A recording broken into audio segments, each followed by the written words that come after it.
अस्सलाम वालेकुम जी, आप सबको मेरे यूट्यूब चैनल पर खुशामदीद। मैं रोजीना अली जो आपको टाइम टू टाइम आगाह कर रही हूँ मानसून बारिशों से मुतल्लिक। और मानसून बारिशें अपनी शिद्दत अख्तियार कर रही हैं, लेकिन खतरे की बात तो बिल्कुल है क्योंकि एनडीएमए ने एक और अलर्ट जारी कर दिया है। खास तौर पर जो खैबर पख्तूनख्वा, गिलगित बल्तिस्तान के बर्फानी इलाके हैं, पहाड़ी इलाकों में और कुछ दीगर इलाकों में जो है खदशा जाहिर किया जा रहा है कि पहाड़ी इलाकों में ग्लॉफ के खतरात हैं, जबकि दीगर इलाकों में सैलाब के खतरात हैं। 7 से 10 जुलाई का जो टाइम पीरियड है ये बहुत ज्यादा इम्पोर्टेंट है। मेरे साथ जर्नलिस्ट मौजूद हैं अमरीन अली, उनसे भी इस हवाले से बात करते हैं। स्पोर्ट्स के साथ साथ और कोर्ट्स के साथ साथ एनवायरनमेंट को भी देखती हैं। अमरीन, बताइएगा कि आप इस सूरत हाल को कैसे देख रही हैं? अभी ताज़ा तरीन एक अलर्ट जारी किया गया है कि बर्फानी इलाकों में ग्लॉफ के इवेंट्स बहुत ज्यादा होने जा रहे हैं क्योंकि गर्मी बहुत ज्यादा बढ़ गई और आज भी हब्स यहाँ पर तो है, लेकिन पहाड़ी इलाकों में इस टाइम जो दर्जा हरारत है वो मौसमियाती तब्दीलियों के वहाँ पर बिल्कुल खतरात नजर आ रहे हैं। आप इस सिचुएशन को कैसे देखते हैं? क्योंकि मौसमियाती तब्दीलियों के जो असरात हैं ना सिर्फ नॉर्दर्न एरियाज में बल्कि इस्लामाबाद में सबसे ज्यादा देखने को मिले हैं, क्योंकि इस्लामाबाद सबसे ज्यादा मुतासिर हुआ है। अभी भी नॉर्दर्न एरियाज में वेदर तो ठीक है, लेकिन अब वहाँ ग्लेशियर्स मुसलसल पिघलने की इतलात आ रही हैं, जिससे सैलाबी जो खतरा है वो बहुत ज्यादा बढ़ गया है। लेकिन अभी जिस जगह हम खड़े हैं ये इस्लामाबाद है, और इस्लामाबाद में मानसून में शायद ही ऐसा होता था कि बारिशें जो हैं वो इतनी कम रेशो के साथ हों। अब बारिशें बिल्कुल भी नहीं हो रही। आज भी हब्स की शिद्दत जो है वो बहुत ज्यादा महसूस की जा रही है। और अगर पहले माजी की सूरत हाल देखी जाए तो इस्लामाबाद में अगर 2 या 3 दिन हब्स रहता था तो चौथे दिन गरज चमक के साथ बारिश होती थी और फिर वो बारिश 2 दिन तक जारी रहती थी। मगर अब ऐसा होता है 10-10 दिन बारिश ही नहीं होती, और किसी सेक्टर में हो भी जाए तो वो बूंदाबांदी होती है। तो मौसमियाती तब्दीलियों के जो असरात इस्लामाबाद पे अटैक किए हैं उसकी तो कोई मिसाल ही नहीं है। इसके अलावा अगर नॉर्दर्न एरियाज की बात करें तो नॉर्दर्न एरियाज का जो वेदर है वो सुबह और शाम के वक्त अभी भी बेहतर है।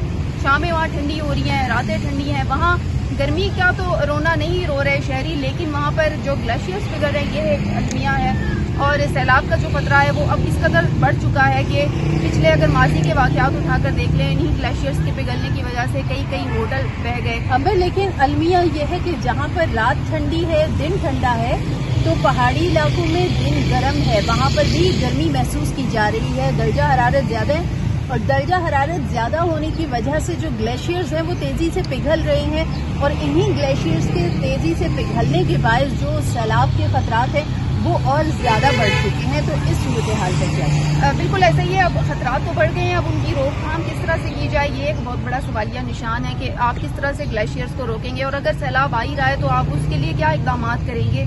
एनडीएमए को भी हम देख रहे हैं कि उन्होंने अपने जो तंजीमें हैं या अपने तरीके से जिस तरह से भी उन्होंने नेटवर्क चलाया हुआ वो चला रहे हैं, उनका ये काम है कि वो इनको कंट्रोल करने के लिए, और जिस तरह से हमने सवाद का वाकया भी देखा, तो इन तमाम चीज़ों की जिम्मेदारी एनडीएमए ने ली हुई है। और एनडीएमए भी ये कहता है कि डिस्ट्रिक्ट लेवल पर डिस्ट्रिक्ट ने काम करना है, वो डिस्ट्रिक्ट लेवल पर नहीं उनमें जाके इंटरफेयर करेंगे। तो डिस्ट्रिक्ट को ये समझना चाहिए कि अगर, क्योंकि जिस इलाके में जो रहते हैं उनको बेहतर वहाँ की मौसमियाती असरात का पता होता है कि इनको कंट्रोल कैसे करना है, इनके लिए इकदाम क्या करने हैं। और अगर वो खुद नहीं ये वसाइल रखते तो किसी को खत लिखना होता है या इस हवाले से बताना होता है। सोशल मीडिया प्लेटफॉर्म भी है कि हमें क्या चीज़ चाहिए जो इन चीज़ों से निमट सकती है। इसके अलावा सैलाब आ रहे हैं, हम देख रहे हैं कि मौसमियाती तब्दीलियाँ अब हमारे सामने ही रोनमा होना शुरू हो गई हैं, हर इलाके को अटैक करेंगे अपने अपनी तरीके से।